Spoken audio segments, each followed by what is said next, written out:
سے جدا ہو گئی. سعید ابن جبیر نے اپنے آپ کو قتل کروانا پسند کر لیا لیکن ان دونوں سپاہیوں کی جان کو خطرے میں نہیں ڈالا. میں بچ جاؤں اور یہ بچ جائیں, میں بچ جاؤں اور یہ دونوں قتل ہو جائیں. یہ میرے پیارے ساتھیوں آپ اندازہ لگا سکتے ہیں. اب یہاں سے اندازہ لگاؤ کہ اسلام کیا ہے, یہاں سے سوچو کہ بھائی چارہ کیا ہے. انہوں نے چھوٹ جانے کے باوجود بھی نہیں کہا کہ ان دونوں سپاہیوں کی جان خطرے میں ڈالیں. ہم اور آپ اپنے سماج اور سوسائٹی پہ غور کر کے دیکھیں, اندازہ لگائیں کیا یہ ایمان کا ثبوت دیتے ہیں؟ ایسا بھائی چارہ ہمارے اندر پایا جاتا ہے؟ انما المؤمنون اخوہ, سارے مومن بھائی ہیں, سارے مسلمان بھائی ہیں. کیا بھائی بھائی ہونے کا ثبوت دیتے ہیں؟ نہیں دیتے ہیں. اس بھائی چارے میں جو چیزیں رکاوٹ بن کر آتی ہیں وہ چیزیں کیا ہیں؟ وہ چیزیں کیا ہیں؟ بدگمانی. وہ چیزیں کیا ہے؟ تجسس. وہ چیزیں کیا ہے؟ غیبت. وہ چیزیں کیا ہے؟ حسد, کینہ, بغض, اناد, دشمنی. اس لیے قرآن پڑھیے, قرآن نے جب بھائی چارے کا حکم دیا ہے تو بھائی چارے میں جو چیزیں رکاوٹ بنتی ہے ان چیزوں کی بھی ایک لسٹ اور ایک فہرست تیار کر دی ہے. یا ایھا الذین آمنوا اجتنبوا, یا ایھا الذین آمنوا اجتنبوا کثیرا من الظن ان بعض الظن اثم ولا تجسسوا ولا یغتب بعضکم بعضا. یہ چیزیں رکاوٹ بنتی ہیں. پہلی چیز, اے ایمان والو, اے مسلمانوں, اجتنبوا کثیرا من الظن, بہت زیادہ بدگمانی سے بچو. بدگمانی, کسی کے بارے میں برا گمان کرنا. مثلا کوئی اکیلا لڑکا کہیں بات کر رہا ہے, ترلے پہ بیٹھ کر گفتگو کر رہا ہے, ہماری نظر پڑی, سمجھ گئے, بولنے کی ضرورت نہیں. آپ اس لڑکے کو اکیلے جو گفتگو کرتے ہوئے دیکھ رہے ہیں, آپ کے ذہن میں جا رہا ہے کہ کر رہا ہے پرسنل بات, اپنی کسی لڑکی سے بات کر رہی ہے, لیکن یہ بھی ہو سکتا ہے کہ وہ بیچارہ اپنی ماں سے بات کر رہا ہو, اپنے باپ سے بات کر رہا ہو. آپ کے دماغ میں یہی کیوں آیا؟ ایک جوان لڑکی موبائل کان میں لگا کر, بلوٹوتھ کان میں لگا کر اکیلی بات کرتے ہوئے جا رہی ہے. آپ کے ذہن میں یہی خیال کیوں آتا ہے؟ یہ اپنے بوائے فرینڈ سے بات کرتی ہوئی جا رہی ہے. آپ کے ذہن میں یہ خیال کیوں نہیں آتا کہ اس کی ماں ہاسپٹل میں ایڈمٹ بھی ہو سکتی ہے, یہ اپنے بھائی سے بات کرتی ہوئی جا رہی ہوگی, یا یہ اپنے کسی رشتے دار سے اپنی ماں کی خیر خبر لے رہی ہوگی, یا اس کا کوئی رشتے دار بیمار ہوگا اس کے لیے بات کر رہی ہوگی. یہ خیال کیوں نہیں آتا؟ الٹا ہی خیال کیوں آتا ہے؟ وہی خیال کیوں آتا ہے؟ نکاراتمک وچار کیوں آتے ہیں؟ وہی نیگیٹو خیالات کیوں آتے ہیں ہمارے دماغ میں کہ یہ کسی سے بات کرتی ہوئی جا رہی ہوگی. ٹھیک ہے, یہ ہو سکتا ہے کر رہی ہو, لیکن یہ بھی ہو سکتا ہے کہ نہ کر رہی ہو. کوئی ضروری نہیں ہے کہ ہم اور آپ جو سوچیں وہ صحیح ہو. کبھی کبھی ایسا بھی ہوتا ہے ہم اور آپ دونوں الگ الگ سوچ رہے ہیں لیکن وہ بھی صحیح نہیں ہے. مثلا میں ایک ڈاکٹر ہوں, ہمارے سامنے شیخ بیٹھے ہیں, یہ بھی ایک ڈاکٹر ہے. ایک مثال دے رہا ہوں, اور سامنے سے کوئی آدمی لڑاتے ہوئے چلا آ رہا ہے.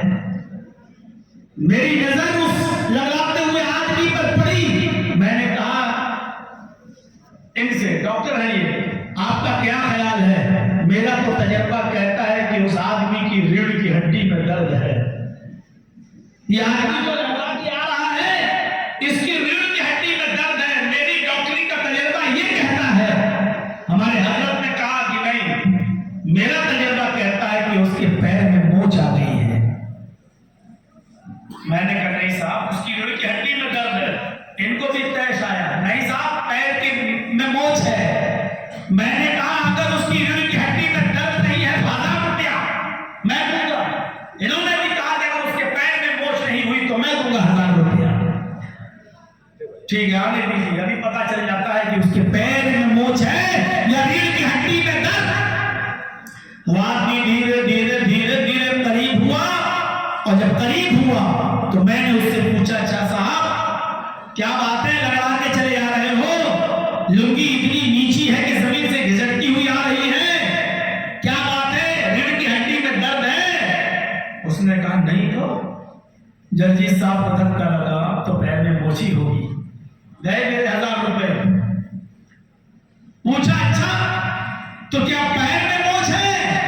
اس نے کہا وہ بھی بات نہیں ہے، سانس میں سانس آئی، چلو 1000 روپے اگر میرا نہیں گیا، اگر مل نہیں رہا تو گیا بھی نہیں۔ ارے اللہ کے بندے تیری ریڑھ کی ہڈی میں بھی درد نہیں ہے، پیر میں بھی موچ نہیں ہے، پھر لگا کیوں رہا تو؟ اس نے لنگی اٹھا کے دکھایا کہ میری تو چپل ٹوٹ گئی تھی، میں تو چپل کو لے کر گھسٹتے ہوئے چل رہا۔ جرجیت صاحب کا گمان کہہ رہا ہے کہ ریڑھ کی ہڈی میں درد، ہمارے حضرت کا گمان کہہ رہا تھا پیر میں موچ، لیکن دیکھ لیجئے دونوں کی باتیں غلط، دونوں کے گمان غلط۔ قرآن کہتا ہے یا ایھا الذین آمنوا اجتنبوا کثیرا من الظن ان بعض الظن اثم۔ مسلمانوں بہت زیادہ بدگمانی کرنے سے بچو، بہت زیادہ دوسروں کے بارے میں برا گمان رکھنے سے بچو۔ ان بعض الظن اثم، واقعی بعض بدگمانیاں انسان کو گناہگار بنا دیتی ہیں، بعض بدگمانیاں انسان کو گناہگار بنا دیتی ہیں۔ جرجیت صاحب کی دشمنی آپ نے اپنے دل میں رکھ لی، میری آپ کی دشمنی میرے دل میں بیٹھ گئی ہے، اب آپ ہماری کوئی چیز برداشت نہیں کر سکتے، میں آپ کی کسی حرکت کو برداشت نہیں کر سکتا، لیکن بدگمانی ایسی کہ میں اپنے گھر کی چھت پہ کھڑا ہوں اور آپ مسجد سے نماز پڑھ کے نکل رہے ہیں، ہم آپ کے دشمن ہیں، آپ میرے دشمن ہیں، آپ مسجد سے نماز پڑھ کے نکلے اور نکل کر چپل پہن کے آ رہے ہیں اور آپ ابھی سبحان اللہ الحمدللہ اپنے منہ میں پڑھ رہے ہیں، زبان پہ ورد جاری ہے سبحان اللہ الحمدللہ۔ اچانک جرجیت صاحب نے دیکھا ارے اس کے ہونٹ ہل رہے ہیں، یہ کمینہ مجھے گالی دے رہا ہے، اس کے ہونٹ ہل رہے ہیں، بھلے ہی وہ سبحان اللہ پڑھ رہا ہو، بھلے ہی وہ الحمدللہ پڑھ رہا ہو، بھلے ہی وہ اللہ اکبر پڑھ رہا ہو، لیکن چونکہ میری مخالفت ہے آپ سے، میری عداوت ہے آپ سے، آپ کو میں نے ہونٹ ہلاتے ہوئے دیکھا تو الٹا سیدھی گالی دینا شروع کر دی، کمینہ تیرا باپ مرے، تیری اماں مرے، تیرا خاندان مجھے گالی دے رہا ہے، مجھے الٹا سیدھا بول رہا ہے۔ اتر آئے جرجیت صاحب نیچے، پکڑ لیا غریبان، لوگ آگے بیچ بچا کیا کہ کمینہ مجھے گالی دے رہا تھا۔ اب وہ کہہ رہا صاحب تم نے سنی اپنے کانوں سے؟ میں تو مسجد سے نکلا، میں تو سبحان اللہ الحمدللہ پڑھ رہا، اب گاؤں والے کیا فیصلہ کریں گے میرے بھائیوں بتاؤ؟ وہ میں کہہ رہا ہوں گالی دے رہا ہے، وہ کہہ رہا ہے نہیں دے رہا ہے، اور بعد میں پتہ تب چلتا ہے جب وہ کہے چل مسجد میں قرآن اٹھا کے قسم کھانے کو تیار ہوں کہ میں گالی نہیں دے رہا تھا، تب جا کے پتہ چلتا ہے کہ ہم نے بدگمانی جو کی ہے وہ غلط کی۔ میرے بھائیوں قرآن کہتا ہے یا ایھا الذین آمنوا اجتنبوا کثیرا من الظن، ایک دوسرے کے بارے میں بدگمانی مت کیا کرو، زیادہ بدگمانی کرنے سے بچو، ان بعض الظن اثم، بعض بدگمانیاں انسان کو گناہگار بنا دیتی ہیں۔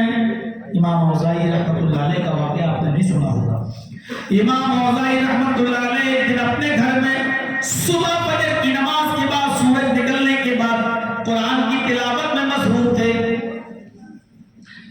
اسی گھر میں اسی محلے کی ایک عورت امام اوزاعی رحمۃ اللہ علیہ کی بیوی سے ملنے کے لیے آئی، دروازہ کھٹکھٹایا، بیوی گاؤں کی اسی محلے کی ایک عورت اور امام اوزاعی کی بیوی سے ملنے آئی، اس نے دروازہ کھٹکھٹایا، امام اوزاعی رحمۃ اللہ علیہ نے دروازہ کھولا، سامنے گاؤں کی محلے کی عورت کو دیکھا، پوچھا بہن کیسے آنا ہوا؟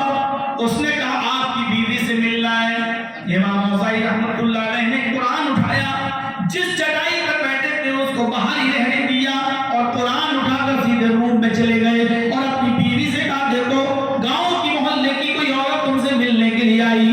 وہ آئی، انہوں نے اس عورت کو چٹائی پہ بٹھایا، اس عورت کو جیسی گاؤں کی عورت تھی، جیسی وہ چٹائی پر بیٹھی تو اس چٹائی کے اوپر بیٹھتے ہی اس کے پیچھے کا حصہ شلوار جو پہنے ہوئے تھی وہ پانی سے بھیگ جاتا ہے،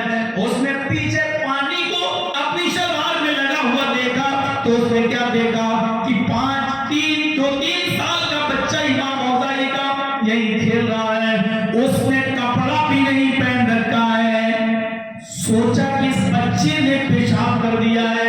اس چٹائی کے اوپر وہ جو عورت ملنے آئی وہ امام اوزاعی کی بیوی سے کہنے لگی، شرم نہیں آتی؟ تم نے کہاں بٹھا دیا مجھے؟